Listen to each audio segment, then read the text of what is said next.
EarthMC isn't perfect. Everybody knows it, including Fix himself. He's done things to improve EarthMC in the past, but there's still a long way to go for the server. There are a lot of things Fix could do to make the server better. So today I'm going to go over 5 things I think EarthMC could do to improve. Before this video starts, make sure you do subscribe. We're really close, really close to 1,000 subscribers, and it's absolutely insane. So if you could subscribe to help me get there soon, that would be super appreciated. Also, I want to clear a few things up real quick. I didn't steal this video from Potato. I had it first, and he stole it from me. Also, today I'm recording in my new Beaver Tower in Newark, New Jersey. So big thanks to them for doing that. That was super epic. And also, I'm really sick today, so if I sound a little weird, sorry.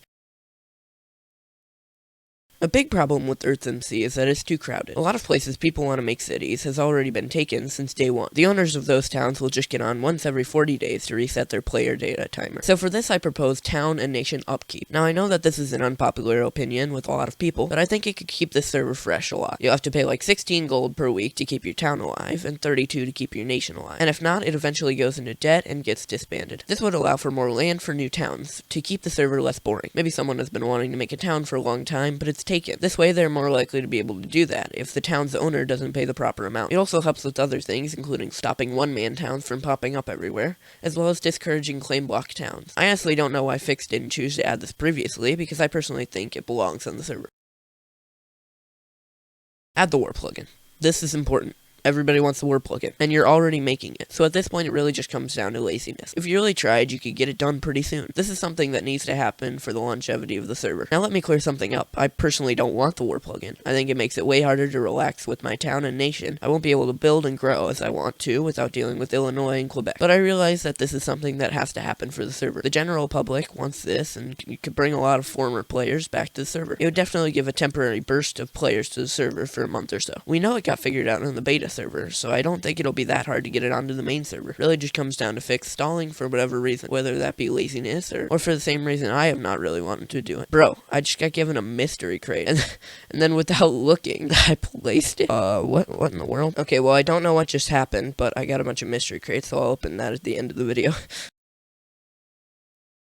Staff transparency has been a real problem for the server, though not many people really address it. It's definitely something that needs to be improved. From the surface, it seems like a topic that doesn't really matter to the server, but when you look a little deeper, this is a big deal. This first became an issue for me with the Neo-World situation, where he made a Google Doc exposing the staff team's secrets when he resigned. At that point, I didn't know who I could trust in the server, and the players agreed with me. And then again, because of the problem with Zodiac Flesh. He was demoted from the server, and he then attempted to expose the admins and the owner of the server. Though I now think that Zodiac Flesh was wrong. For a while, I really didn't know who to trust. And even now, though I think I'm right, I could very well be wrong about the whole situation with Zodiac Flesh. And in that case, we have a serious problem on our hands. The staff team could do a lot to combat this. One thing I think could help a lot is a State of the Union type thing, where once a month an admin, or preferably Fix, gives a paragraph or two long announcement about how the server is doing, progress on new features, and rundowns of controversial bans. This could really help Fix and the staff team grow closer to the community and earn their trust, which is something that needs to happen.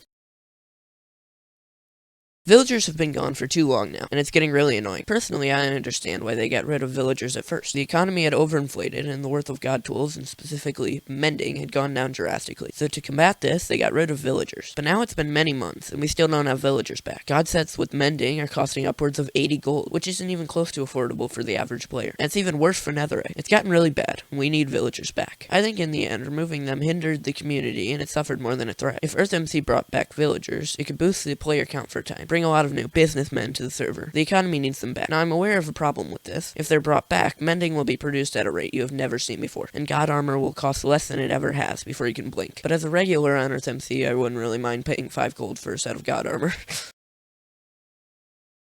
All of these problems are all things that can be fixed at the same time, in a reset, a complete restart. This would be a chance for the server to do a complete overhaul, better servers, new plugins and features, maybe even an enabled end. All could be worked on in a reset. I personally think that EarthMC is a bit outdated. Servers like EarthPole are getting close to the same amount of players, with a big map, less lag, and no queue. This is not something EarthMC can compete with in its current state. It needs a full reset. This is a good chance for EarthMC to yet again become the best Earth server out there. Not to mention that it would be a very good financial decision. Now correct me if I'm wrong, but if there's a reset, the server will have more players buying queue priority and premium, more people playing on the server, and a completely different community. Old players, new players, and current players all coming together for a reset. I do not see why Fix hasn't considered this yet, because in every way I can see, this is a good decision for the server. There are a lot of other things I would have liked to go over in this video, but I couldn't get to, so I'm going to go over some of them real quick. An improved plot system. An improved plot system is something that Potato went over in his video, but I have a few things to add. First of all, breaking plots into pieces would make apartment buildings way easier among just making it easier to build a town. You could also add a way to give out certain heights of a plot to different people. This would make skyscrapers way more useful, and would single-handedly change EarthMC downtowns forever. You could also add a renting system, which could make high-value land easier to sell to people and make a lot of money off of. This would also be useful for new players who just joined to get a house for a week or so, and then when they inevitably never play the server again, the mayors can give their house to a new active player. Improved queue. Now I know the queue was already improved very recently, but I'm thinking of something very different. I'm thinking PvP, PvE, and maybe some minigames. You could also add timed parkour with different levels and themes. My goal with this would be to make the queue enjoyable on its own. You could try r/place again while players are waiting in the queue. You can make a working economy of rare items you can find around the map, or you could add totems of a sort if you win a minigame, and if you get enough totems, you can get a free pass to get into the server. There's so much more that you could do with the queue than what it is right now. Get rid of Quebec and Illinois. Getting rid of Quebec and Illinois would be really helpful for the server. It would get rid of annoying players as well as clear up land for new nations. This is an all-around great idea, and I don't know why it hasn't been added already. Anyways, that's gonna do it for this video. Thank you all very much for watching. Gashkele, I hope you enjoyed it. Toothbrush. Oh, and also before we end, I'm gonna real quick open these mystery crates. Ooh, this is exciting. I got a common. Okay, that'll be a bottle. That's not very cool. What are we gonna get this time? Here we go. Oh, we got a rare flag. Great Britain flag. Okay, that's actually really cool. I like that. I can burn this in the fire. Great stuff. All right, final one. Come on, legendary. Come on, legendary. Oh, just missed it by a bit. Oh, that's annoying. And I got a green heart. Okay, that's pretty epic. Thank you all very much for watching again. Bye.